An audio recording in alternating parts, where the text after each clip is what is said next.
Oke, teman-teman, mungkin tanpa perlu berlama-lama lagi, saya hari ini akan ngobrol sama orang luar biasa. Buat teman-teman yang baru join, yang baru gabung, halo, assalamualaikum semuanya, apa kabar? Perkenalkan, saya Jessica dari Alpha CEO. Kita kemarin udah sempat waktu bulan Mei ya, kita sempat cukup reguler ke IG live ya, terus kita sempat vakum. Sekarang kita baru balik lagi. Kita mau berkomitmen buat teman-teman, kita pengen mulai membiasakan lagi untuk yang namanya kita ngobrol sama orang-orang hebat dan di-share juga di IG live supaya teman-teman juga bisa nonton, supaya teman-teman juga bisa menikmati, dan supaya teman-teman juga bisa dapat apa sih yang kita obrolin hari ini. Nah, hari ini saya kedatangan orang luar biasa, kedatangan seorang wanita luar biasa. Dia umurnya masih lebih muda dari saya, luar biasa banget, tapi dia masih umur 25 tahun ini. Dia founder dari Your Farm Coffee, dan selain itu juga dari founder dari Rantik. Nah, yang menarik itu adalah dua-duanya itu benar-benar lebih ke arah social business nih teman-teman. Jadi Dea, saya manggilnya Dea. Dea ini adalah seorang entrepreneur yang memang benar-benar sangat memperhatikan soal sosial dan gimana caranya bisa creating impact for more people lagi di luar sana. Nah, Dea tadi kayaknya sebenarnya udah join. Dea, kita coba undang Dea buat Oke. Ada telepon teman-teman masuk. Sorry. Oke, Dea, kita langsung undang aja ya teman-teman karena udah lama nggak live, jujur aja. Jadi saya mungkin kalau misalnya masih agak-agak terpatah-patah, mohon maaf ya teman-teman. Hai Dea. Hai. Selamat sore menjelang malam. Hai, sore. Apa kabar Dea? Baik. Kamu gimana kabarnya? Teman-teman gimana kabarnya? Baik. Ini teman-teman udah pada ini nih kayaknya, udah pada mulai apa ya? Komentarnya kocak-kocak. Tadi aku tanya kan, pada nonton dari mana nih? Dari kota mana gitu kan. Aku pengen tahu teman-teman di rumah itu juga PSBB atau enggak sih? Bilangnya dari handphone dan dari laptop, luar biasa. Bener sih, nggak salah. Iya. Kalau dia dari rumah? Aku di rumah aja. Karena kan di Jakarta kan sekarang kita nggak bisa kemana-mana kan. Jadi mesti patuh dengan protokol dari pemerintah. Betul. Dek, apa namanya? Boleh ceritain sedikit nggak sih apa sih yang kamu kerjakan di Rantik dan di Your Farm saat ini? Sure, jadi sebenarnya kalau Rentik sendiri kita adalah sebuah fashion rental platform berbasis aplikasi. Jadi Rentik itu kita sekarang ada dua, kita punya aplikasi di iOS sama di Android. Halo? Oke. Ya. Takutnya agak susah. Oke. Jadi kita ada dua, kita bisa di aplikasi, dan sekarang udah tersedia di 32 kota di Indonesia. Nah, jadi kalau misalkan selama ini mungkin teman-teman para wanita khususnya suka kesusahan kalau mau menggunakan atau memakai item fashion dari koleksi desainer, sekarang melalui Rentik teman-teman bisa rental dengan harga dari Rp80.000 per 4 hari, udah include termasuk free delivery, return, dan juga laundry. Gitu. Keren banget. Itu bisa dapat ide kayak gitu tuh dari mana sih, Dek? Sebenarnya karena pengalaman aku pribadi sih, kan kalau misalkan sebagai perempuan itu kita suka kadang-kadang ketika buka lemari, suka ngerasa kayaknya, aduh, I have nothing to wear today. Padahal sebenarnya banyak banget baju yang ada di lemari. Karena selalu ada kayak perasaan kayaknya kepengen tetap dapetin opsi-opsi yang banyak gitu ya. Jadi akhirnya tendensinya tuh kita lebih suka shopping. Sedangkan kalau misalkan kita belanja, biasanya kan kita belanjakan item fashionnya itu lebih ke kategori fast fashion.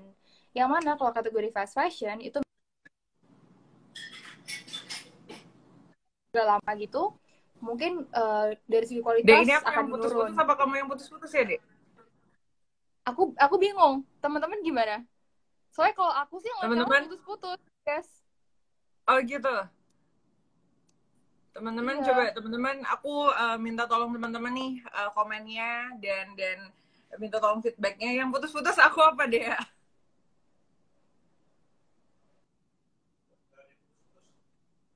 Gimana? Jadi yang putus-putus ini siapa? siapa? Di sini nge-freeze.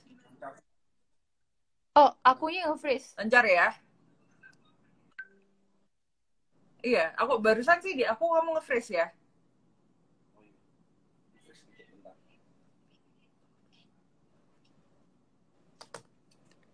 Oh, ternyata aku yang putus-putus. Maaf ya, teman-teman. Sebentar.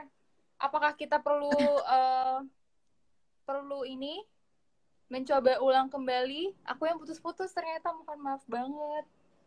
Apa kita mau ulang Boleh, atau boleh, boleh. kita? Coba dicek wifi-nya dulu kali ya, Dea ya. Oke, oke. Kita close dulu kalau gitu ya. Oke, oke, Oke. oke. Sorry. Oke. Wait. Oke, ini sambil sambil Deanya, ini ada beberapa orang nih yang udah join. Thank you teman-teman. Oke, oke, Oke. oke. Ya, biasalah ya kalau online selalu ada aja Iya, tantangannya. benar-benar.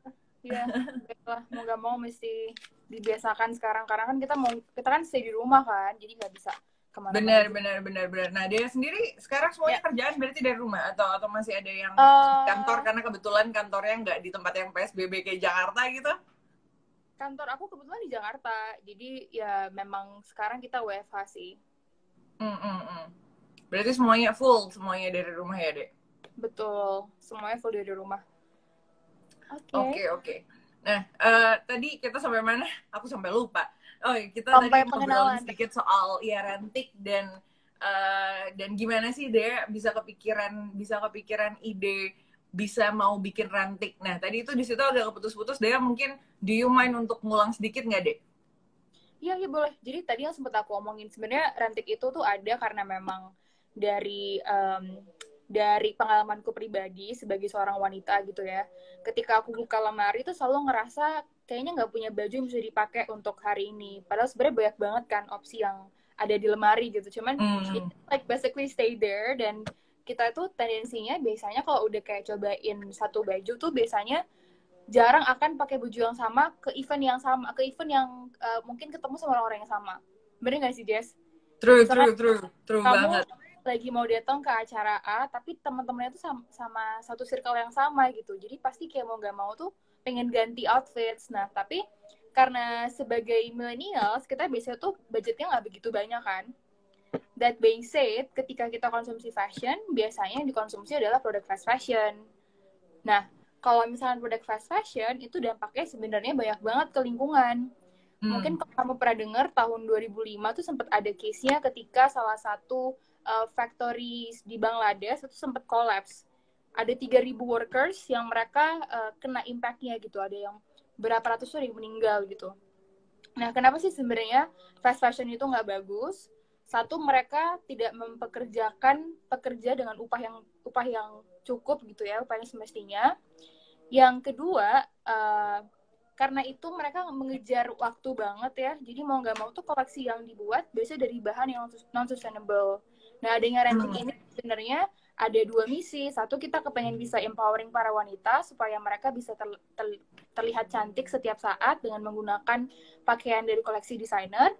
Misi kedua adalah untuk gimana caranya kita untuk bisa membantu menjaga lingkungan dengan mengkonsumsi sustainable fashion gitu. Gila. tapi tetap keren banget. Aku tuh baru kemarin tuh ya kita ngobrol banyak ya Dea, dan Yep. nanti teman-teman mungkin akan explore lebih banyak lagi seorang Dea ini seberapa amazingnya. Tapi mungkin kita masuk ke topik kita dulu yang utama hari ini, yaitu kita akan ngobrolin sedikit soal financial hacks. Nah, Ya. tunggu sebentar. Dan ya, Dek, selama bahas soal finansial nih di buku Millennial Investor kan Dea dan Cila ya, sebutnya Priscilla, Cila. Ada nyebutin berbagai problem dan challenge terbesar dari para milenial. Boleh sebutin nggak sih dan jelasin beberapa nggak, Dek? Apa aja sih challenge-nya, problemnya yang dihadapi para milenial ini sekarang di generasi sekarang? Dan apa yang perlu disadari oleh para milenial sebelum mereka pengen memperbaiki atau winning the financial game lah kita nyebutnya ya. Oke, sebelumnya aku mau nanya, ini sinyalku udah bagus belum ya? Aku takut nanti pas ngomong tiba-tiba nyandut lagi soalnya. Udah. Kayaknya udah much better ya. Oke, thank you. Oke. Jadi sebenarnya kalau kita ngomongin permasalahan millennials dalam segi finance, itu sebenarnya yang paling utama kalau menurut aku adalah kita tuh susah membedakan antara needs and wants. Contohnya gini nih, misalkan nih kita udah bikin kebutuhan bulan ini adalah ABCD gitu ya, tapi ketika kita pergi ke mall, pas grocery shopping, terus kemudian kita melihat ada satu brand yang kita suka, diskon 70%, itu biasanya langsung kebeli juga nih itemnya. Padahal sebenarnya kita nggak butuh produk tersebut. Nah, jadi menurut aku needs and wants itu benar-benar harus bisa diimplementasikan dalam kehidupan sehari-hari. Jadi, beli aja item yang benar-benar kamu butuhkan. Terus yang kedua, yang satu lagi menurut aku yang menjadi masalah adalah fear of missing out. Maksudnya apa? Jadi kalau misalkan nih contoh, ada iPhone 14 kan, yang terakhir banget baru muncul ini. Oh my god, I just miss it kayaknya. Bahkan gak nyadar udah sampai 14. Jadi ada iPhone baru gitu case-nya. Terus teman-teman satu gengnya kita pakai, tapi kita iPhone-nya bukan iPhone terbaru. Terus kita ngerasa kayak ada pressure tersendiri gitu loh, karena teman-teman kita pakai, kita nggak punya. Akhirnya kita beli. Padahal sebenarnya kita nggak perlu gitu loh. Cuman kayak we see something shiny, kita suka sama hal tersebut, akhirnya kita beli itemnya, padahal sebenarnya itu nggak dibutuhin. Nah, untuk bisa supaya kita bisa sadar akan hal tersebut, itu mesti ada namanya self awareness gitu. Jadi ketika kita di suatu grup atau mungkin suatu lingkungan, kita sendiri yang harus bisa filter mana sih yang sebenarnya cocok buat saya, mana yang enggak gitu. Jadi dua hal itu sih menurut aku sekarang masih banyak para millennials yang struggle in a day to day basis akan dua hal tersebut. Oke, kalau menurut kamu tuh selain tadi kan fear of missing out gitu kan, terus kan harus ngebedain sama needs and wants-nya kan ya. Tapi yang menurut kamu paling bahaya atau yang paling kayak sekarang ini tuh masalahnya banyak orang tuh yang mereka tuh kadang-kadang nggak nyadar tuh apa sih, Dek? Yang paling dua-duanya sebenarnya nggak nyadar sih, karena kalau yang pertama kan tadi aku bilang kan, kita suka kayaknya tuh agak impulsif gitu ketika kita datang ke suatu tempat, datang ke mall atau mungkin ngelihat dari Tokopedia atau Shopee mereka lagi ada diskon, itu bawaannya kepengen shopping. Contoh teman aku kayak gini, pernah ada kejadian teman aku bilang gini, iya dia jadi harga itemnya itu tadi 1 juta terus jadi 300.000. Aku beli karena harganya murah banget. Tapi sebenarnya itu nggak murah banget, karena kan kita tetap aja ngeluarin 300.000 untuk item yang sebenarnya kita nggak butuhin kan. Bener. Harus, itu jadinya impulse banget ya. Iya, betul dari kitanya sendiri sih yang sebenarnya harus self aware sama hal-hal tersebut.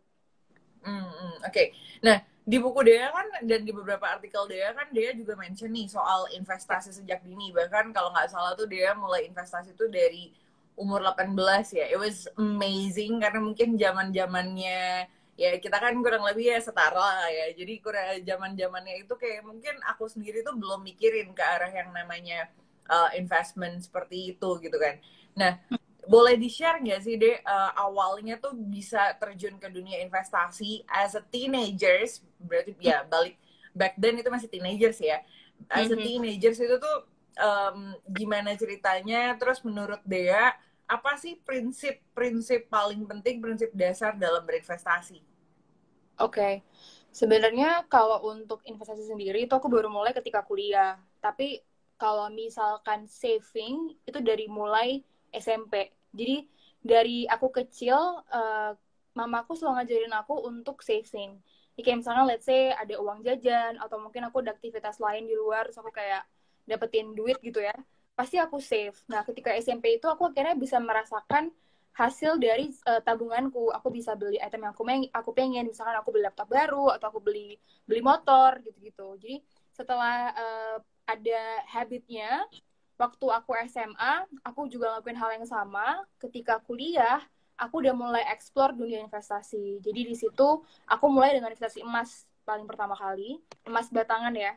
Nah, kenapa aku pilih emas? Karena menurut aku tuh sangat liquid dan dia juga cukup safe kan. Jadi dia aman dan juga dia liquid. Terus sambil aku pelajarin investasi ini, jadi di kampusku tuh dulu ada satu semacam kayak ekstrakurikuler gitu untuk kita tuh belajar mengenai saham. Sebenarnya aku bukan member dari community ini, tapi karena temanku banyak yang di situ, jadi aku kayak sambil mempelajari tentang saham juga. Kan kalau kita kuliah kan belum bisa beli saham kan, belum eligible. Jadi aku pelajarin dulu, terus aku juga kemudian baca buku. Jadi aku awal-awal tuh kayak baca buku dari Rita Gozzi, Ryan Filbert, yang mana mereka merupakan sosok financial planner juga di Indonesia gitu. Nah, jadi pertama mulai dari emas, kemudian setelah lulus kuliah, aku akhirnya cobain semua instrumen investasi, dari mulai saham, terus kemudian aku coba P2P, aku coba reksadana, cobain juga obligasi. Nah, kenapa aku mencoba semuanya? Menjawab pertanyaan kamu yang kedua, karena sebenarnya kita tuh mesti tahu apa yang menjadi prefernya kita ketika berinvestasi. Halo? Iya, iya, Sorry, jelas kok deh. aku worry banget soalnya. Oke. Jadi kita tuh mesti Aman, tahu aman. kita prefernya apa gitu. In terms kayak resikonya juga. Jadi kalau misalkan emas kan sebenarnya resikonya tuh cukup, bisa dibilang cukup moderat kan. Maksudnya nggak ada resiko, nggak high risk gitu loh. Tapi kalau misalkan let's say mau main, mungkin main saham gitu ya, tapi tujuannya untuk gain, itu kan resiko lebih tinggi. Jadi tergantung kitanya. Jadi awal itu aku cobain semua jenis instrumen investasi, sampai akhirnya aku menemukan ada 3 instrumen yang aku suka banget gitu. Nah, kenapa juga kita nggak boleh fokus di satu instrumen investasi? Karena let's say misalkan kayak gini, sekarang teman-teman cuma punya saham doang. Terus ketika lagi ada pandemi, kan harganya turun semua ya, harganya kan merosot. Jadi collapse gitu loh keuangannya. Tapi kalau misalkan kita ada diversifikasinya, kita punya ada saham, ada emas, kemudian ada obligasi, itu tetap apa ya? Tetap bisa safe gitu untuk kedepannya. Gitu sih menurut. Berarti dia salah satu yang menganut don't put your eggs, all your eggs in one basket ya. Gitu. Oke. Terus tadi kan dia kan juga mention bahwa akhirnya dia tuh banyak nyemplung ke berbagai macam investasi, terus tuh dia juga akhirnya menemukan investment favoritnya dia tuh apa aja gitu kan. Prinsipnya apa sih dia dalam berinvestasi menurut dia? Prinsipnya jangan takut rugi sih yang pasti. Gitu. Karena biasanya anak muda kan suka kayak, aduh aku takut nih kan, takut nanti rugi, atau takut rugi sih biasanya ya. Kalau menurut aku jangan takut rugi, makanya dari awal tuh mesti cek dulu profil kita seperti apa. Jadi kita bisa menganalisa resiko yang kita mau tuh seperti apa sih gitu. Kalau misalkan dulu pas aku ambil reksadana itu dari manajer investasinya, biasanya akan ada semacam apa ya, profiling terlebih dahulu. Jadi kayak kita isi form, nanti mereka kasih tahu nih kira-kira tuh sebenarnya kita profilnya lebih ke apa sih, lebih yang moderate kah, lebih yang risk taker kah, atau apa gitu. Jangan takut rugi, coba aja. Dan ini juga kayak penting sih. Jadi kalau menurut aku nggak harus memulai investasi itu dengan duit yang besar gitu. Sebenarnya bisa dimulai dengan mungkin sekitar 25.000 ya. Jadi kan sekarang juga kayak Tokopedia atau Bukalapak, mereka ada fitur untuk nabung emas segala macam, dan itu mulainya juga dari angka yang sangat kecil gitu. Jadi buat teman-teman nggak perlu takut untuk memulai, karena bisa dimulai dengan angka yang sangat kecil juga gitu. Nah, back then waktu dia kan tadi dia sempat bilang bahwa awalnya itu kan tabungan gitu kan, ya sering nabung gitu kan. Terus kan baru pindah ke investasi. Waktu itu tuh apakah dia kayak pakai semua tabungannya itu buat investasi kah? Waktu buat awal-awal nih gitu kan, atau cuma sebagian kecil kah, atau gimana sih pengaturannya dia? Kalau aku tetap yang paling utama tuh emergency fund. Jadi kenapa emergency fund tuh penting? Karena kayak misalkan case lagi balik ke pandemi, sekarang kan kita kan dari segi finance tuh gimana ya, bener-bener berasa banget gitu ya dampaknya. Jadi dari awal tuh aku selalu berusaha mengalokasikan pendapatanku 30%. 30%-nya itu 20%-nya ke emergency fund, 10%-nya ke investment. Nah, itu di awal-awal. Tapi setelah udah settle emergency fund-nya, aku baru mulai memindahkan proporsinya lebih ke 20%-nya ke investment, 10%-nya ke emergency fund. Gitu. Jadi it really depends on you guys. Tapi kalau misalkan teman-teman belum punya emergency fund, I would say that will be your first priority dulu untuk bisa dapet emergency fund. Nanti setelah itu baru mulai taruh dananya untuk investasi. Nah, boleh di-share nggak nih, Dek? Tadi kan ngomongin soal emergency fund, mungkin banyak teman-teman juga yang belum aware soal apa sih emergency fund dan gimana sih cara ngitung emergency fund. Nah, kalau dari Dea, gimana sih cara Dea ngitung emergency fund? Itu sebenarnya itu beda-beda banget untuk setiap orang. Tapi kalau misalkan teman-teman masih single, biasanya itu sekitar 3 atau 6 bulan dari pengeluaran kalian. Jadi let's say kalau misalkan teman-teman pengeluarannya mungkin sekitar 10 juta gitu ya, berarti paling enggak 30 hingga 60 juta emergency fund-nya. Terus kalau misalkan untuk yang sudah menikah, ada juga lagi perhitungannya. Kalau untuk yang udah punya anak juga beda lagi. Tapi kalau untuk aku sebagai entrepreneur, itu aku biasanya nyediain sekitar 12 bulan hingga 24 bulan sih. Karena kan lebih lebih unsure ya. Kalau misalkan kita bekerja gitu, itu kan udah pasti pendapatannya kan. Tapi kalau as an entrepreneur tuh kan suka kadang-kadang naik turun. Jadi aku nyiapin dana sekitar setahun sampai 2 tahun ke depan untuk emergency fund. Setahun sampai 2 tahun ke depan buat emergency fund. Panjang ya, Dek? Kalau untuk entrepreneur sama freelancer kayaknya emang harus seperti itu sih. Lebih aman sebenarnya, Jess. Oke. Nah, kayak aku kebanyakan ngomongnya dari tadi karena masih grogi nih sebenarnya, udah lama banget gak live. Tadi kan dia sebutin nih soal yang namanya waktu reksadana, waktu pertama kali nyoba reksadana, dia tuh dibikin profilingnya, risk profilingnya gitu kan ya. Berarti kan risk profile itu kan ada low risk, ada moderate, ada high risk gitu ya dia. Kalau dia sendiri tuh dia tipe yang seperti apa sih? Dia tipe investor yang seperti apa sih? Kalau aku lebih moderate. Jadi aku lihatnya gini, karena jadi kan kita nih masih muda nih. Kalau aku tuh mengklasifikasikannya dua. Karena aku punya bisnis, jadi ketika di bisnisku itu aku bener-bener kayak put all of majority of my money ketika awal-awal buka dengan harapan akan ada ROI, return of investment yang tinggi ke depannya. Tapi untuk selain bisnis yang aku lakuin, kayak misalkan aku mau invest ke saham atau ke emas dan lain-lain, aku lebih carinya yang moderate sebenarnya. Nah, kayak misalkan saham gitu ya, saham itu aku invest tujuannya bukan untuk dapetin gain, tapi untuk dapetin dividen. Jadi kepilih sahamnya pun juga aku pilih saham yang mereka blue chip, fundamentalnya bagus, dan emang mereka itu gede gitu, gede ngasih dividennya per tahun. Jadi kayak gitu. Terus kalau misalkan kayak obligasi, aku pilihnya bukan obligasi dari swasta, tapi obligasi dari pemerintah. Karena kenapa? Karena lebih aman. Kalau misalkan dari pemerintah kan nggak mungkin tuh case-nya gagal bayar kan. Kalau misalkan gagal bayar kan berarti pemerintahnya kan bangkrut di Indonesia. Jadi impossible. Benar. That's the reason why I would prefer to purchase something yang dari pemerintah, invest dari pemerintah. Jadi kayak gitu sih kalau aku. Aku bener-bener make sure bahwasannya resikonya itu aman gitu. Jadi nggak harus tinggi-tinggi banget returnnya, tapi yang paling penting lebih tinggi dibanding deposito. Oke. Moving on. Kita kan tadi udah jemputin soal challenge-nya apa yang dihadapi dari para manusia-manusia yang hidup di generasi milenial sekarang. Terus tadi kita juga udah sempat bahas soal instrumennya itu seperti apa. Nah, kalau kita ngomongnya sekarang soal solusinya nih, Dek. Menurut Dea, dengan segala kondisi saat ini, terlepas dari COVID ya, karena COVID ini kan sebenarnya sesuatu yang tidak kita prediksi dan sesuatu yang kita nggak pengen ini terjadi lagi anyway. Apa sih financial hacks atau cara-cara yang harus dijalankan para millennials dan orang-orang yang memang hidup di generasi sekarang ini supaya mereka nggak terjebak dengan konsumerisme atau supaya mereka tuh memang bisa keluar dari rat race lah ya, kalau kita nge-refer termsnya Robert Kiyosaki. Jadi nggak hidupnya tuh gitu aja terus tiba-tiba udah pensiun aja tanpa mereka tahu gitu kan. Dan mereka bisa thriving juga, mereka bisa juga sukses nih kayak dia dalam mengatur keuangannya. Apa aja sih dia menurut dia?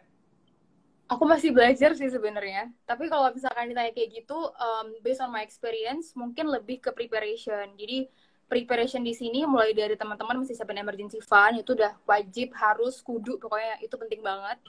Terus kedua, mungkin terdengar klise, tapi walaupun kita di usia sekarang masih 20 tahunan, kita juga harus udah mulai memikirkan tentang dana pensiun. Kalau case-nya aku kan swasta ya, jadi ada mungkin BPJS TK dari pemerintah, tapi aku juga punya dana sendiri, aku siapin sendiri, itu emang untuk dana pensiunku gitu. Jadi mungkin lebih kayak gitu, dari awal the preparation, dari masih usia 20-an gini. Terus selain itu, yang paling penting teman-teman bisa make sure apapun yang kalian beli itu emang serving your best financial interest. In a sense, jangan lakukan impulsive buying, jangan ngikutin teman-temannya.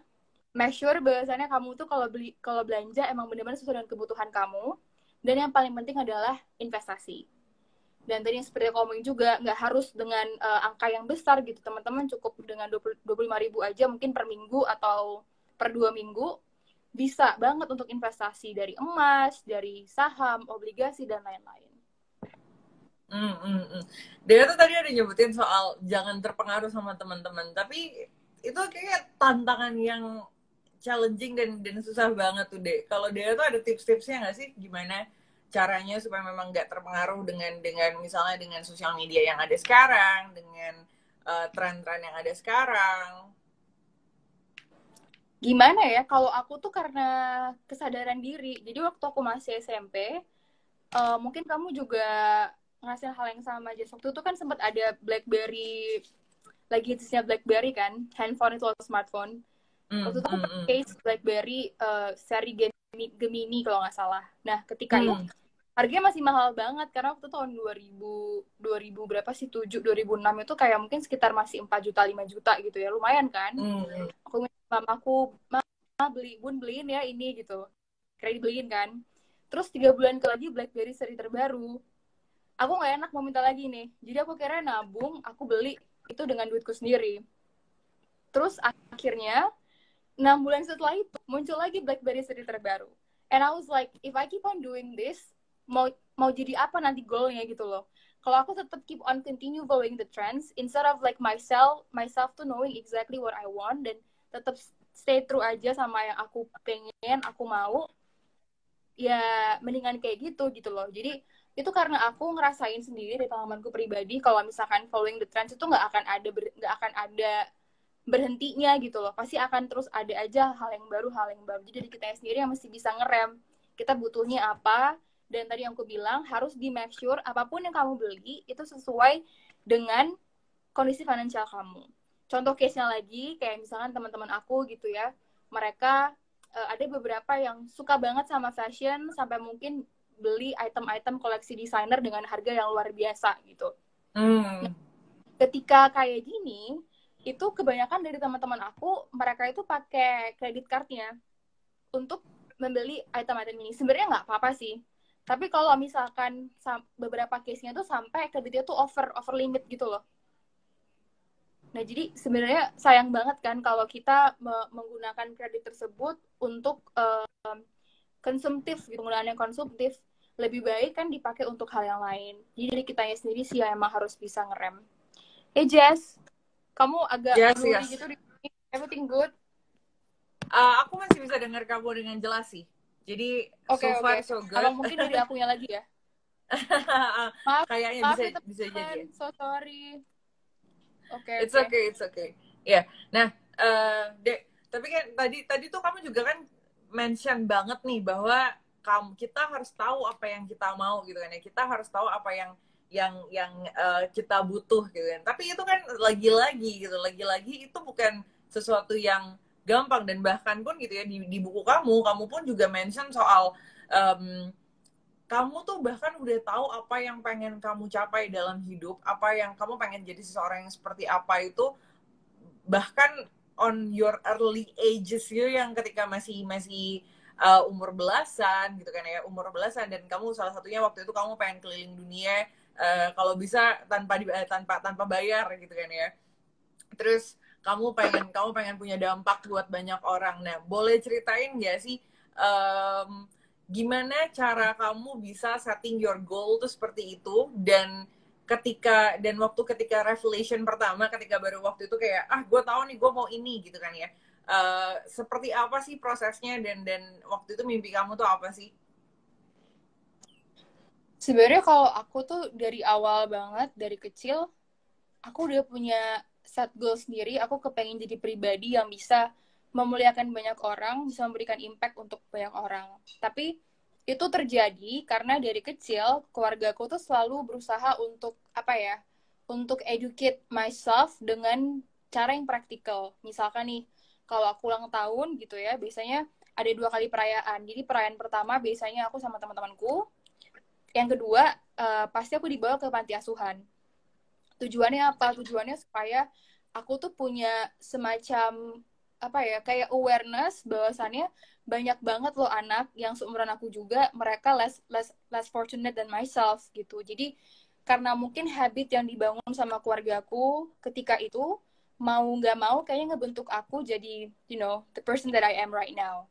Nah, tapi memang selama aku SMP sampai kuliah itu, I think I consider myself very lucky karena keluarga aku tuh tipenya memperbolehkan aku untuk cobain semua hal. Jadi kayak dari awal tuh aku udah cobain berbagai macam dunia gitu istilahnya. Dari mulai aku cobain dunia modeling ketika masih SMP, kemudian sempat entertainment, ketika kuliah aku cobain diplomasi, sama UN dan segala macam gitu ya. Terus akhirnya aku ujung-ujungnya ke menjadi entrepreneur gitu. Jadi karena mungkin aku udah cobain semuanya ini, jadi I know exactly what is my passion.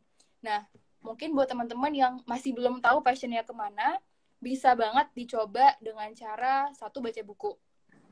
Semenjak pandemi ini, Jess, aku punya target, jadi setiap minggu harus habis satu buku. Buku apa aja? Jadi bisa buku fiksi, bisa buku bisnis, bisa tentang biografi, yang penting baca buku. Fiksi Satu. termasuk deh. Fiksi iya, sebenarnya aku I'm not a fan of fiction to be honest. Tapi Oh really? 2 minggu lalu aku baca buku fiksi. Dan for some reason itu kayak bikin moodku lebih bahagia dan ada ide-ide kreatif dalam si tokohnya ini, karakternya ini, jadi bisa aku implementasikan ke dalam bisnis gitu. And I thought to myself, you know what, kayaknya emang aku harus bisa expand genre bukuku deh. Jadi nggak cuman fokus ke investment atau bisnis, tapi juga bisa ke buku-buku lain. Jadi menurut aku baca buku bakal ngebantu teman-teman juga. Sama selain itu juga mungkin networking. Gitu sih. Networking juga perlu banget, dan networking pun juga nggak harus sama teman-teman yang mungkin sama semua profesinya. Bisa juga misalkan nih, let's say kayak kita hangout sama mereka-mereka yang mungkin kerjanya di pemerintahan, supaya lebih tahu nih dari segi pemerintahan itu seperti apa sih memandang isu A atau isu B. Tujuannya supaya kita lebih banyak knowledge aja. Nanti at the end of the day kita akan kelihatan kok kita sebenarnya tuh passionnya di mana. Jadi kayak misalkan aku sekarang di Rantik ini, bangun pagi aja tuh nggak perlu pakai alarm gitu loh, langsung bangun karena bener-bener passionate banget tentang usahaku. Bahkan kayak setelah jam kerja habis pun aku juga masih ngerjain kerjaan. Jam 3 pagi masih ngobrol sama partner, masih ngomongin tentang bisnis. Kayak gitu loh, Jess. I think in order for you to get there, mesti dicobain dulu semuanya, mesti berusaha untuk try to broaden your knowledge, try to connect with more people. At the end of the day pasti akan ada aja ketemu gimana sih sebenarnya passion kamu gitu. Oke, berarti kamu tuh dari cerita kamu barusan gitu ya, kamu tuh tipe orang yang bisnis itu harus sejalan sama passion, iya nggak sih, Dek? Ya, aku tipenya kayak gitu. Dan menurut aku ada aja orang yang tipenya kayak gitu, nggak apa-apa. Kayak ada orang yang mungkin tipenya aku tuh bikin bisnis karena pure karena I just wanna gain profit. That's fine kan, karena emang that's the core of the business gitu kan. Core bisnis itu kan kita kepengen dapetin profit. Tapi kalau aku tipe orangnya nggak bisa kayak gitu. Kayak I need to serve three purpose. Jadi 1, profit, people, and planet. 3. Gitu. Profit, people, and planet. Yeah. It's a very big principle and goal juga ya, profit, people, and planet. Oke. Oke, aku sampai mau nanya apa aku belum. Oke, tadi kan kamu kan punya berbagai macam portofolio di investment, but you have your own business too, gitu kan ya. Menurut kamu mana sih yang lebih penting, atau porsinya berapa persen sih in order for us untuk memang kalau misalnya kayak kita mau keluar dari yang namanya financial difficulties ini, dan buat teman-teman bisa memang thriving dan teman-teman bisa nggak terjebak dalam lingkaran yang sama cuma gitu-gitu aja the whole life? Kalau aku bisa bilang tergantung teman-teman sih seperti apa. Kalau aku tadi sempat ngomong juga kan, aku pribadi lebih fokus duitku lebih aku taruh ke bisnis. Karena itu yang aku rasa bakal memberikan the highest return in the future. Nah, sisanya baru aku taruh ke instrumen investasi lain, kayak misalkan saham, emas, atau obligasi. Tergantung kita sih, Jess, kita asesnya seperti apa. Jadi kayaknya orang tuh masing-masing pasti punya beda gitu loh, beda-beda desire-nya. Jadi tergantung kalian seperti apa maunya. Terus kemudian resikonya juga masih dilihat dulu. Karena kalau misalkan bisnis itu sebenarnya sangat-sangat risky kan. There is always a huge chance your company will fail gitu loh. Tapi aku ngerasa kayak I'm confidence in my business, jadi aku ngerasa kayak I can make this happen gitu. Makanya aku everything can happen with business. Iya. Makanya aku willing untuk masukin uangku lebih banyak ke bisnis. Sisanya baru aku taruh di instrumen lain yang mungkin lebih moderate dari segi resiko investasinya. Tapi kalau misalnya nih orang, misalnya nih deh, kalau misalnya mostly orang udah kerja terus dia udah punya kebutuhannya dia sendiri juga gitu kan, dan dia belum dia belum punya waktu lah misalnya untuk atau gini, sorry, let me rephrase it. Kalau misalnya dia udah kerja gitu ya, terus dia udah punya kebutuhannya dia juga sekarang, dan gajinya itu memang udah nutup buat kebutuhannya dia, hampir impas lah gitu. What would you suggest gitu? Maksudnya lebih ke arah ya udah mendingan coba bisnis aja gitu loh, atau you udah start small dari investment aja. I would say start small, karena ketika kita bikin bisnis itu kan perlu modal yang gede. Tadi kalau investasi kan bisa dari 20.000 yang aku bilang, tapi kalau bisnis kan nggak bisa kayak gitu kan. Pasti jutaan, puluhan, ratusan, tergantung dari skala bisnis kamu. Jadi I would say start small dulu, dan berusaha untuk mematuhi rules-nya pendapatan. Kayak kamu juga sempat share kan di Alpha CEO Instagramnya. 5%-nya untuk kebutuhan, 30%-nya untuk mungkin utang atau intinya yang non essentials gitu ya. 20%-nya mungkin bisa di investasi atau emergency fund. Jadi stick sama rules yang udah diciptakan oleh teori-teori bagaimana kita mengalokasikan pendapatan. Oke. Sebelum aku tanya pertanyaan yang selanjutnya, mungkin aku mengundang teman-teman juga untuk bertanya. Tadi aku sempat matiin komennya supaya nggak nutupin mukanya Dea gitu ya. Nah, ini aku buka lagi komennya buat teman-teman yang mau nanya sama Dea malam ini, boleh silahkan langsung aja ketikan langsung aja post komen atau ketik komennya kalian di kolom komen. Nanti aku akan bacain pertanyaannya. Nah, sambil nungguin teman-teman yang mau nanya, dan ternyata kita ngobrol tuh sudah cukup panjang juga, ternyata sekarang sudah jam 7.44 tanpa terasa. Nah, tadi kan dia juga sempat mention soal fear of missing out kan ya. Terus juga ada yang namanya, aku yakin gitu seorang Dea, apalagi seorang Dea gitu masih muda, punya bisnis, networkingnya luar biasa, terus sempat ikutan banyak kegiatan dan lain-lain, dia tuh pasti dihadapkan dengan a lot of opportunities yang mungkin everybody said that it is a very great opportunity gitu. Ini opportunity atau kesempatan yang bagus banget nih deh. Yuk invest di sini yuk, atau yuk masuk ke industri ini yuk, atau yuk masuk ke hal ini yuk, doing this business yuk gitu kan ya. Dan sebagian orang mungkin mengenal ini dengan kayak shiny object syndromes. Kalau Dea sendiri, gimana sih cara Dea untuk menghandle hal tersebut? How do you manage to stay focused on what you're doing dan nggak tergiur dengan hal-hal yang kelihatannya itu kayaknya high return deh. Gimana ya, kalau aku pribadi sih yang penting solid aja. Tadi yang aku bilang, paling penting itu kita mengetahui profil kita itu seperti apa. Profil resikonya. Kalau misalkan teman-teman profilnya moderat, udah jangan pernah cobain kayak cryptocurrency gitu-gitu, udah lupain aja. Karena itu pasti nggak safe gitu loh. In a sense kayak dari segi resikonya itu nggak aman gitu, tinggi banget. Jadi sebenarnya kalau bisa aku bilang, kitanya sendiri mesti solid sih. Kitanya mesti self-aware sama kebutuhan kita mesti self-aware juga sama tujuan kita investasi itu buat apa. Kayak misalkan kalau aku investasi emas itu biasanya tujuannya untuk long term goals, 5 tahun ke depan, 7 tahun ke depan. Tapi kalau misalkan aku investasi contohnya obligasi gitu ya, obligasi pemerintah, itu untuk short term. Kalau misalkan tadi saham juga untuk long term, karena kan dividen kan. Jadi tergantung kitanya lagi sih, balik kitanya sendiri, kita tuh maunya seperti apa. Mesti di-assess sendiri, Jess. Dan itu mesti it takes time, it takes experience. Jadi cobain dulu aja semuanya, masukin investasinya tuh ke semuanya, cobain dulu semua instrumen investasi. Nanti setelah itu pasti akan ada sendirinya, akan ada eliminating sendirinya gitu loh. Mana yang sebenarnya cocok sama kita. Kamu tipe orang yang belajar dulu tentang investasi tersebut baru masuk, atau yang yaudahlah masuk dulu aja, nanti aku sambil belajar all along the way? Aku belajar dulu sih sebelum masuk.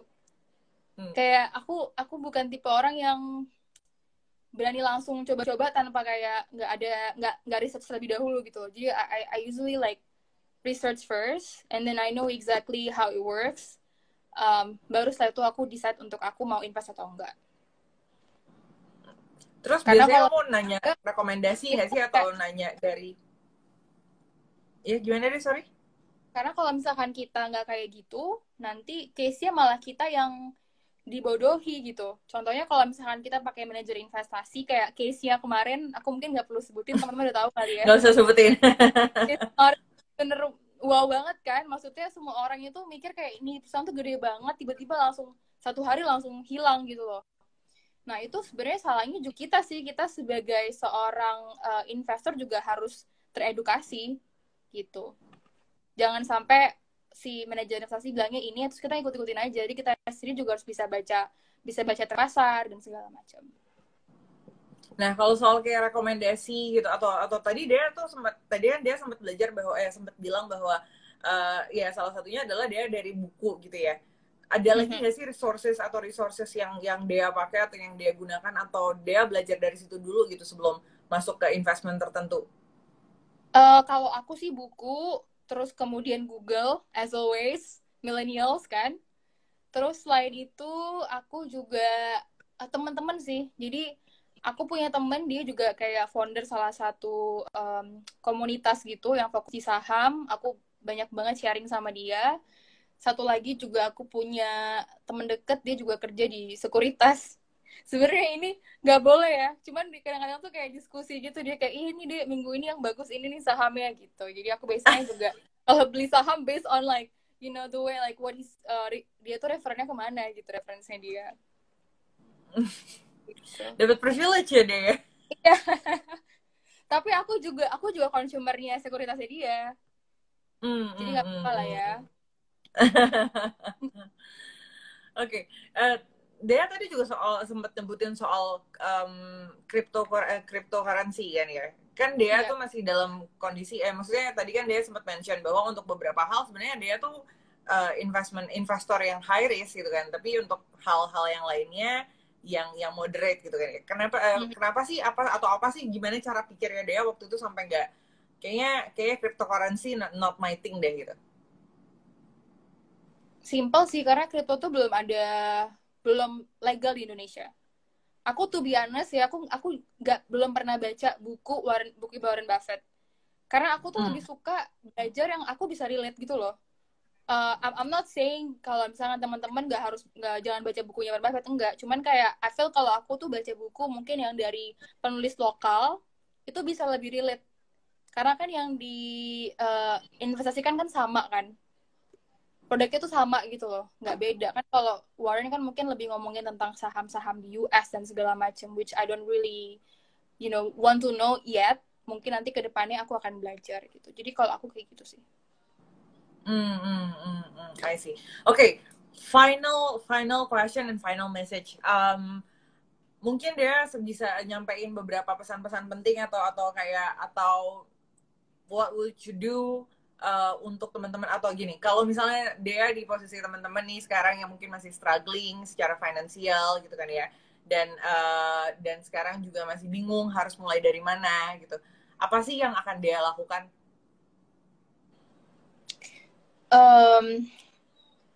Kalau aku tetap tadi sih, pertama siapin emergency fund, stick sama alokasi pendapatan, jangan sampai kecolongan.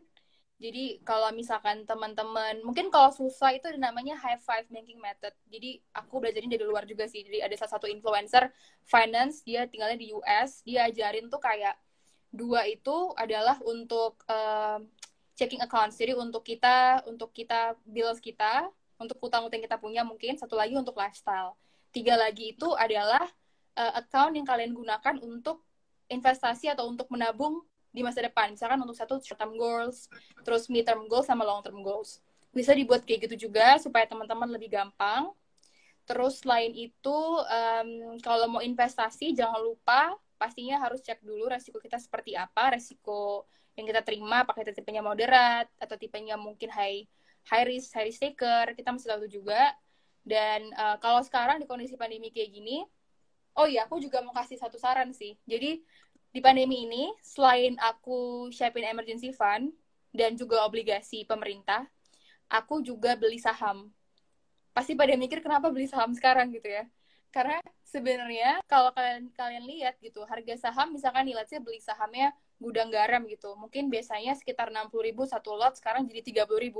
Itu kayak kalian tuh beli baju mahal, diskon 50%. content price gitu, diskon. Jadi pas banget kan. Maksud aku kan ini pasti kan at the end of the day bakal kembali seperti awal gitu loh. Nggak mungkin pandemi terus-terusan. Jadi kalau memang kalian punya spare duit untuk bisa diinvestasikan, lebih baik invest ke saham yang blue chips, yang bagus fundamentalnya, dengan harga yang lagi diskon. Gitu. Alright.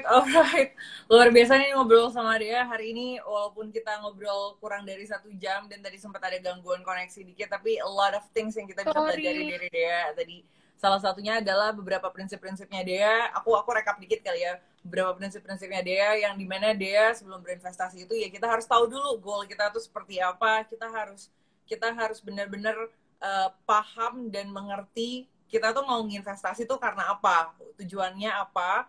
Dan dari situ kita bisa milih bahwa kita masuknya investasinya enakan yang mana gitu kan, yang high risk kah, moderate kah, atau low risk kah gitu-gitu. Dan buat teman-teman di luar sana yang mungkin masih bingung soal kayaknya gue bahkan soal hidup aja tuh masih susah gitu, maksudnya soal goal hidup aja tuh masih susah. Tadi dia juga punya beberapa tips gitu kan ya. Beberapa tips itu antara lain adalah coba bergaul sama banyak orang dengan banyak profesi yang berbeda.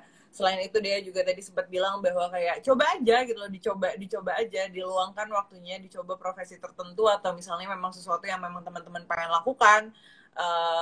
Dan siapa tahu itu baru dari situ teman-teman bisa nemuin bahwa passion teman-teman itu seperti apa. Again, a lot of millennials, banyak banget orang-orang yang hidup di zaman atau era milenial ini tuh, tadi menurut dia ada beberapa masalahnya itu adalah kayak tadi fear of missing out gitu, ngelihat yang lain pakai itu, kita pengen, kita nggak mau ketinggalan gitu kan ya. Terus kita juga nggak bisa bedain sama needs and wants kita. Nah itu tadi balik lagi ke solusi yang dia kasih, bahwa kita harus tahu goal kita seperti apa. Balik lagi bener-bener kita harus ngerti nggak sih, kita harus ngerti kita tuh maunya gimana, kita tuh maunya seperti apa, kita butuhnya seperti apa, jangka panjang kita mau seperti apa. Jangan sampai kita terlarut sama kesibukan kita sehari-hari sampai kita lupa untuk setting the goal-nya. Salah satu yang dia terapkan, kayaknya dia masih punya dream book ya sampai saat ini ya dia ya. Yep. Sekarang mungkin udah nggak dream book ya, jadi basically kayak aku pakai semacam papan gitu, tuh tinggal tulis-tulis aja sih. Oh bukan dream book, berarti dream board bukan dream sekarang. Oke. Loh, karena kan kita kayak manifestasi gitu kan, kayak manifestation gitu loh. Jadi kita pengen punya mimpi ini, akhirnya jadi kebantu, bisa tercapai gitu at the end of the day. Tapi tentunya juga benar. Kayak aku tuh tipe orangnya kalau misalkan I have one particular dream, kayak I'll do whatever it takes to make it happen. Gitu. Kalau misalkan emang kayak aku harus putting my 1,000 efforts, then I will do it. That's the thing that I'm committed and I'm actually loving it. Gitu. Again, tadi drive-nya kalau aku ngobrol sama dia selama hampir 1 jam ini, drive-nya seorang Dea ini luar biasa banget. Makanya di usianya yang sangat muda ini, yang masih 25 tahun gitu kan ya, udah achievement-nya luar biasa banget, beyond measure, beyond dibandingkan seumuran kayak, atau bahkan yang di atasnya. Anyway, nah teman-teman ya, kenapa dia? Enggak, aku bilang amin. Soalnya enggak kayak gitu sih. Tapi kayak kamu bikinnya seakan-akan kayak luar biasa banget gitu. Thank you so much. Indeed luar biasa. Coba dibandingin deh kalau dengan data, karena dengan data gitu ya. Mungkin kamu udah populasi di atas rata-rata ya. Tapi aku juga pengen ngomong satu hal sih sama teman-teman. Yang paling penting itu jangan pernah compare diri kamu sama orang lain. You know, mungkin teman-teman bisa lihat aku kayak gini, tapi sebenarnya there was like a lot of things yang I've done before yang bener-bener bisa bantu aku sampai di titik sekarang. Jadi jangan pernah compare diri kamu sama lain. Terus jangan pernah stay insecure dan harus punya self love. It's important. Oke. Jangan pernah insecure. Nah, ini mau aku bahas tapi kayaknya waktunya udah mau habis gitu. Gimana caranya dia supaya bisa stay positif dan nggak terpengaruh dengan jadi insecure gitu dengan ngelihat perbandingan kanan kiri atau ngelihat teman-teman di kanan kiri yang secara nggak langsung kita juga ngebandingin juga anyway. You need to love yourself sih, that's the only key. Kayak kalau kamu sayang sama dirimu sendiri, pasti nggak ada ruang untuk membandingkan kamu dengan orang lain. Pasti nggak ada. Kayak jadi kamu tuh fokusnya gimana caranya aku bisa menjadi pribadi lebih baik lagi ke depannya dari segi profesional, dari segi personal. Jadi fokusnya adalah untuk growing diri kamu sendiri gitu. Kalau kita udah kayak gitu, aku yakin banget sih nggak akan compare kita dengan orang lain juga gitu. Oke. Luar biasa. Oke, Dea, kita sudah hampir habis nih waktunya sebelum nanti kita malah jadi kekat sendiri sama Instagramnya. Jadi aku mungkin mau say thank you juga Dea sudah mau ngobrol-ngobrol sama kita, udah mau sharing-sharing. Luar biasa 1 jam ini ngobrol sama dia, banyak banget pencerahannya, banyak banget insight-nya. I hope we can talk again soon dan mungkin kita bisa bahas topik yang berbeda. Mungkin Dea bisa cerita soal bisnisnya Dea lebih dalam dan gimana sih cara Dea bisa ngedevelop Rantik dan Your Farm Coffee dan mungkin karya-karya Dea di masa depan. Alright, teman-teman, thank you juga karena sudah nonton. Thank you juga. Kenapa? Makasih teman-teman, makasih juga Jess sudah invite. Stay safe. Sama-sama Dea. Gila, it's an honor to know you and to talk to you. Nah, buat teman-teman di rumah juga thank you banget udah nonton, udah stay tune sama kita selama 1 jam ini. Buat teman-teman, again kita juga nggak berhenti untuk yang namanya berusaha memberikan yang lebih baik lagi buat teman-teman, berusaha memberikan insight-insight dari yang luar biasa. Jadi buat teman-teman kalau misalnya teman-teman punya suggestion, just kayaknya kita bisa deh bikin ngobrol sama orang ini gitu kan ya. Boleh lo ya langsung DM aja di alphaceo.id. Dan buat teman-teman nanti bulan Oktober kita akan ada satu conference di mana kita bikin conference ini benar-benar tentang financial. Kita akan ngebahas banyak investment dari berbagai macam experts juga. Dan kita juga akan ngebahas gimana sih money management. Jadi stay tune aja di alphaceo.id dan alphaclass.idn. Thank you atas waktunya Dea. Thank you teman-teman. I hope to see you guys soon. Dan Dea sekali lagi terima kasih. See you next time Dea. Bye-bye.